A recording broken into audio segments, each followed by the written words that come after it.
Muraho neza, murakaza neza kuri ukuri ku mafaranga. Ese ndakubaza, uba warigeze gukunda umuntu ukumva uwo muntu uramukunda n'umutima wawe wose, ariko mu nyuma ukaza gusanga uwo muntu atabwo yigeze agukunda, ahubwo uwo muntu yaje mu buzima bwawe kugira ngo agutwarire umwanya wawe? Ukuri nokubwira nuko ico kibazo gishikira abantu benshi. Uyu munsi rero ngiye kuba nakubwira ibintu 10 bikomeye.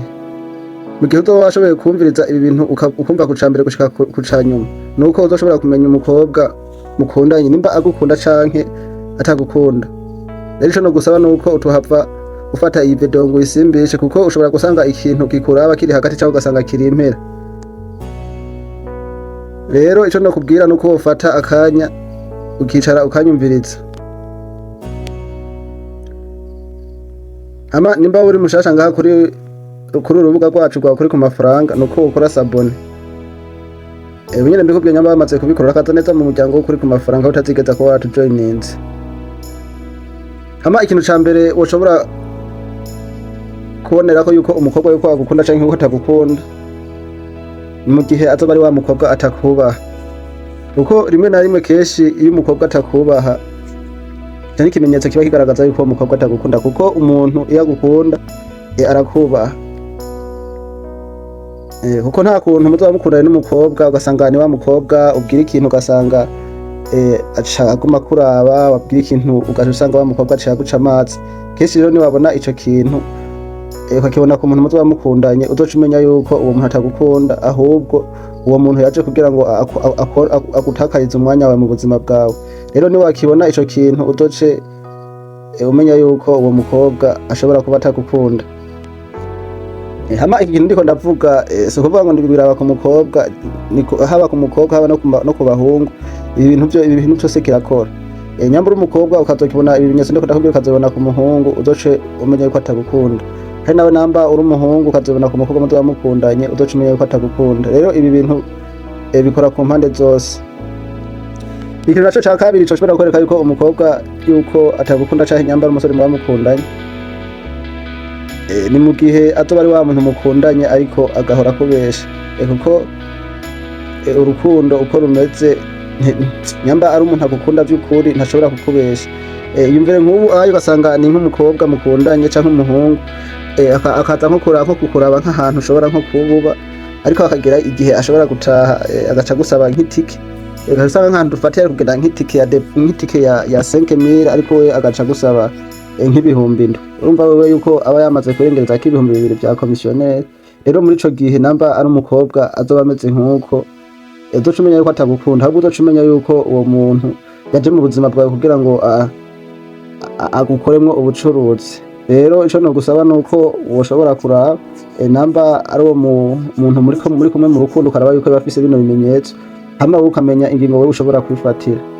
Kuko abakobwa canke abahungu hariho abantu usanga bameze ukuntu ari umuntu mukundanye, ugasanga nk'ubu dufate ni nk'umukobwa murakundanye, ugasanga agusavye dufate nk'impuzu, ugasanga agusavye nk'ikanzu nk'akarorero, ugasanga ya kanzu agusavye nko mw'isoko igurwa nk'ibihumbi 30, ariko agaca akubwira yuko ari 35. Urumva yuko baba yirengeje ko ibihumbi 5. Rero nimara kubona umukobwa ameze nk'uko muzoba muri kumwe mu rukundo, uzoca umenya yuko azoba yaje mu buzima bwawe kugira ngo akangirize umwanya, azoba yaje kugira ngo akwifashishe mu kukubabariza umutima wawe, yifashije urwo rukundo. Rero muzoze muramenya ukuntu mwicunga. Hama ikintu naco ca gatatu gishobora kwereka yuko umukobwa yuko atagukunda canke nyambara umuhungu yuko atagukunda, ni ca gihe azoba ari wa muntu mukundanye ariko ukabona ntakwitaho. Kuko umuntu iyo mukundanye kandi mukaba mukundanye by'ukuri, ni wa muntu nyene azokwama kwitaho. Ushobora gusanga nyamba mukundanye n'umukobwa, ugasanga ni wewe ugumuhora umwandikira, ugasanga wa mukobwa nubwo umwandikira ugasanga ntashobora kugusubiza, ariko ugaca usanga wa muntu nawe kugira kwandikire akaza kukwandikira ari wa muntu yagize ikibazo, akaza kukwandikira ari wa muntu akubwira ati amahera y'inzu yaheze, akaza kukwandikira ari wa muntu akubwira ati akeneye ibi n'ibi.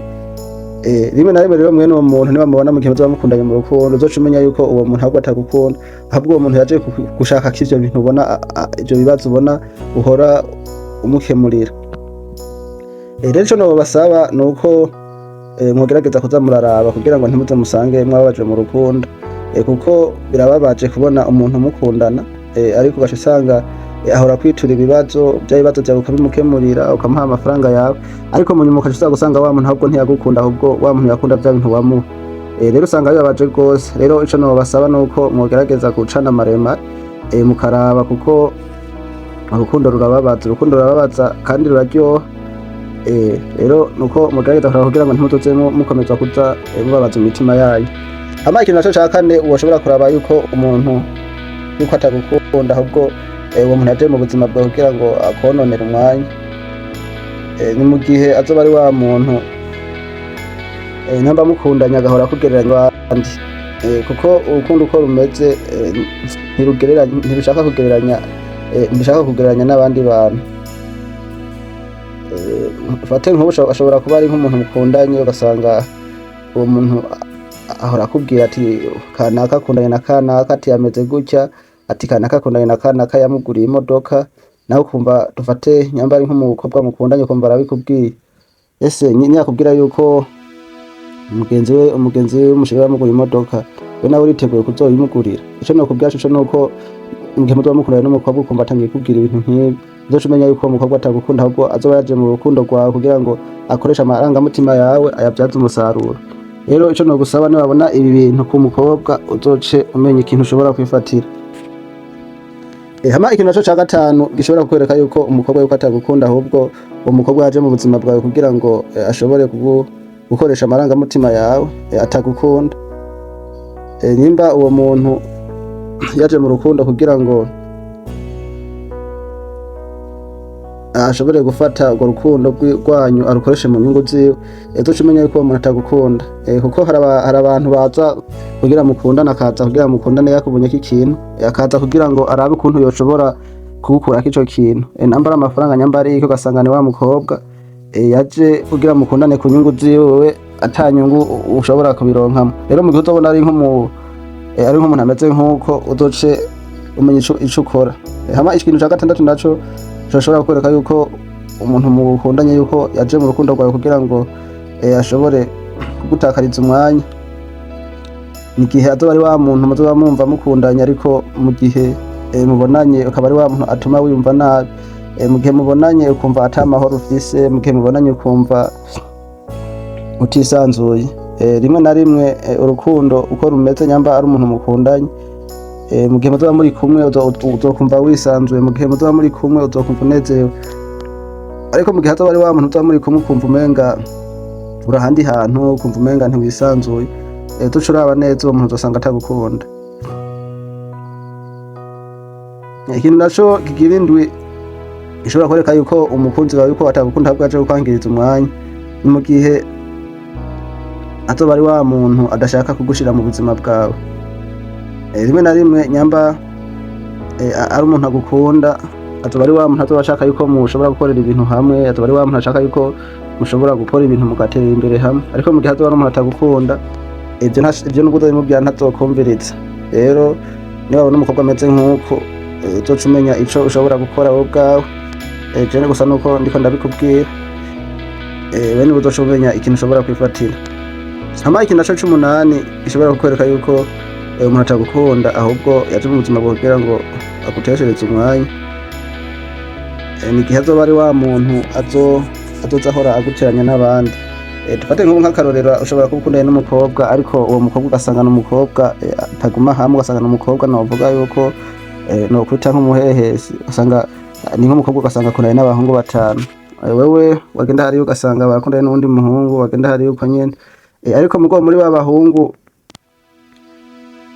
bakundana ugaca usanga ahubwo we muciye murabana nabi, bivaye n'ukuntu muganira n'uwo mukobwa. Rero uwo mukobwa azoba yemeye kuza gukundana n'abandi bahungu kandi azi yuko agukunda, uzoca umenya neza yuko uwo mukobwa atagukunda, ico azoba ari ikimenyetso kibikwereka. Hama ikirera kiri naco c'icenda gishobora kwereka yuko umukobwa yuko atagukunda, mu gihe azoba ari wa mukobwa canke wa muhungu adashobora kukubwira ubuzima bwiwe, kuko rimwe na rimwe nyamba umuntu atagukunda nta kuntu nakumwe azoshobora kugufata ngo agusangize ibintu byawe, ariko mu gihe azoba ari umuntu agukunda azofata ambara ibyo bibazo afise vyiwe, aze abikubwira kugira ngo arabe yuko woshobora kumutoresha solution. rero niwabona umuntu afise ikibazo ciwe mu buzima bwe ukabona ntashaka kukikwereka, ukabona ahubwo wa muntu ashaka kucikumizamwo, uzoca umenya yuko uwo muntu atagukunda. Ikintu naco c'icumi coshobora kwereka yuko umuntu atagukunda, mu gihe azoba ari wa muntu muzoba mukundanye ariko ukabona ntiyitaho kubungabunga urukundo rwanyu. Mu gihe muzoba mubona mukundanye n'umuntu ukabona ni wa muntu nyamba mukundanye ukabona hatinya yuko urukundo rwanyu yuko rwoshobora kugenda, ukabona ni wa muntu umenga ntavyitayeho, uzoca umenya yuko uwo muntu atagukunda. Hama guys, ibintu nabateguriye numva no bigarukiriza ngaha. Hama wico no gusaba namba wumva ibintu vyoba vyakuryoheye nuko ukora sabone, ugakora like, ugakora comment, kuko iyo ukoze like biradufasha, kuko YouTube nayo itibona yuko turiko turagenda dutanga ibintu vyigisha ngaha kuri ku mafaranga. Rero nuko ukora like ugakora sabone kugira ngo urubuga rwacu rubashe gutera imbere, kuko natwe ngaha dukeneye aba subscribe bashika ku 1000. Ico no gusaba nuko wobikora namba wumva vyoba vyakuryoheye. Ciao ciao.